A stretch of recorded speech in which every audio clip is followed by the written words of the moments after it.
విధంగా మరి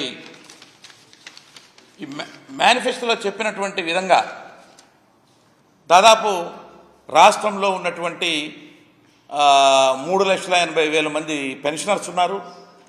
వాళ్ళందరికీ ఒక పెన్షనర్స్ కోసం ఒక కార్పొరేషన్ను మేము వచ్చిన తర్వాత ఏర్పాటు చేస్తామని చెప్పేసి మేనిఫెస్టోలో చెప్పారు.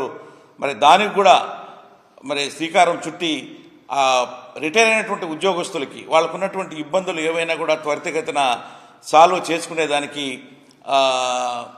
అవసరం ఉండేటువంటి ఆ యొక్క కార్పొరేషన్ను కూడా మీరు చెప్పినటువంటి విధంగా దాన్ని మరి నెలకొల్పాలి అని చెప్పేసి కూడా నేను ఈ సందర్భంగా కోరుకుంటూ ఉన్నాను. అదేవిధంగా మరి రాష్ట్రంలో పనిచేస్తున్నటువంటి ఉద్యోగస్తుల్లో దాదాపు కొత్తగా అపాయింట్ అయినటువంటి ఈ యొక్క